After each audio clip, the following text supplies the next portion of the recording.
വകുപ്പ് മന്ത്രി പ്രിയപ്പെട്ട ശ്രീ ഗണേഷ് കുമാർ, ഞാൻ അദ്ദേഹത്തെ അത്തരത്തിൽ തന്നെ മാന്യമായി തന്നെ സംബോധന ചെയ്തുകൊണ്ട് സംസാരിക്കുകയാണ്. ഈ ഗണേഷ് കുമാറിന്റെ പേരിൽ കഴിഞ്ഞ ദിവസങ്ങളിൽ ഉയർന്നു വന്നിട്ടുള്ള ആരോപണം അത് സാംസ്കാരിക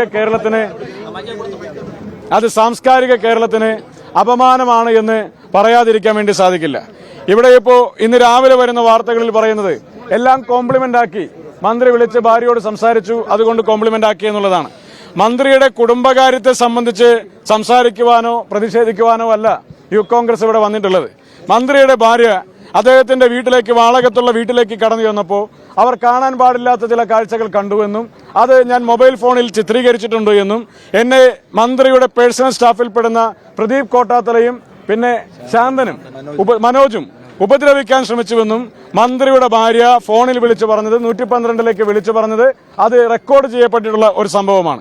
അതിന്റെ ഭാഗമായി 2 സ്റ്റേഷനുകളിലെ പോലീസുകാർ അവിടേക്ക് വന്നു. ആദ്യം വന്ന പോലീസുകാർ പറഞ്ഞു ഇത് ഞങ്ങളുടെ അതിർത്തിയിൽപ്പെടുന്ന സ്ഥലമല്ല, അതുകൊണ്ട് അവർ തിരിച്ചുപോയി. രണ്ടാമത് പിന്നീട് പിങ്ക് പോലീസിന്റെ ആളുകൾ കടന്നു വന്നു. അവരെല്ലാം നിസ്സഹായരായി നോക്കി നിന്നു. അവർ ആ വീടിനെ പുറത്താക്കി വാതിലടച്ചു. പിന്നീട് അവർ വീടിനകത്തേക്ക് കയറാൻ ശ്രമിച്ച് പുറത്തേക്ക് വരുമ്പോഴേക്കും പിങ്ക് പോലീസിനെയും കാണാനില്ല.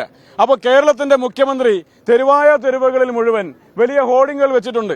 സ്ത്രീ സുരക്ഷയിൽ കേരളം ഒന്നാമതാണ് എന്ന് പറഞ്ഞുകൊണ്ടാണ് ആ ഹോർഡിംഗ് വെച്ചിട്ടുള്ളത്. ആ മുഖ്യമന്ത്രിയോട് പറയട്ടെ, അങ്ങയുടെ ക്യാബിനറ്റിലെ മന്ത്രിയുടെ വീടിനകത്ത് പോലും സ്ത്രീകൾ സുരക്ഷിതരല്ല എന്നുള്ളതാണ് ഈ സംഭവത്തിലൂടെ നമുക്കിവിടെ വ്യക്തമാക്കപ്പെടുന്നത് എന്നുള്ളത് ചൂണ്ടിക്കാണിക്കാതിരിക്കാൻ വേണ്ടി സാധിക്കില്ല. മാത്രമല്ല, ഗണേഷ് കുമാർ പറയുകയാണ് എന്റെ വ്യക്തി ജീവിതത്തിൽ ആരും ഇടപെടേണ്ട, എനിക്കൊന്നല്ല 5000 പ്രണയങ്ങളുണ്ടാകും. ഗണേഷ് കുമാറിന് 1, 5000, 10,000, 1,00,000 പ്രണയമുണ്ടായാൽ പോലും KSUവിനോ യൂത്ത് കോൺഗ്രസിനോ പ്രയാസമില്ല. പക്ഷെ ഗതാഗത വകുപ്പ് മന്ത്രിയുടെ ഗതാഗതങ്ങൾ മുഴുവൻ, അദ്ദേഹത്തിന്റെ സഞ്ചാരങ്ങൾ മുഴുവൻ അബദ്ധപാതയിലാണ് എന്ന് വന്നാൽ അതിൽ കേരളത്തിനകത്തെ ജനങ്ങൾക്ക് പ്രയാസമുണ്ട്. കേരളത്തിലെ KSUവിനും യൂത്ത് കോൺഗ്രസിനും പ്രതിഷേധിക്കാനുള്ള അവകാശമുണ്ട് എന്നുള്ള കാര്യം കൂടി ഇവിടെ ചൂണ്ടിക്കാണിക്കാൻ വേണ്ടി ആഗ്രഹിക്കുക. അദ്ദേഹത്തിന്റെ അബദ്ധ സഞ്ചാരങ്ങൾ മുഴുവൻ ഇവിടെ ഞങ്ങൾ വിളിച്ചു പറയാൻ വേണ്ടി ആഗ്രഹിക്കുന്നില്ല. പക്ഷേ ഒരു കാര്യം വ്യക്തമാണല്ലോ, ഗതാഗത വകുപ്പ് മന്ത്രി ഗണേഷ് കുമാറിന്റെ വീടിനകത്തേക്ക് കടന്നു ചെന്ന അദ്ദേഹത്തിന്റെ ഭാര്യ പരാതിയുണ്ടെന്ന് 112ൽ വിളിച്ചു പറഞ്ഞു. 112ൽ വിളിച്ചു പറഞ്ഞാൽ അവിടെ ഒരു ഇടപെടൽ ഉണ്ടാകണ്ടേ? ആ ഇടപെടൽ ഉണ്ടായില്ല. 3 ദിവസം അത് മൂടിവെച്ചു. ആ 3 ദിവസം ആ വിഷയങ്ങൾ മൂടിവെച്ച് ഇന്നിപ്പോൾ 4ാമത്തെ ദിവസം മാധ്യമങ്ങളിൽ വാർത്തയാകുമ്പോൾ അത് സെറ്റിൽ ചെയ്യാനുള്ള ഇടപെടൽ നടത്താൻ മന്ത്രിക്ക് അവസരമൊരുക്കിയത് ആരാണ്?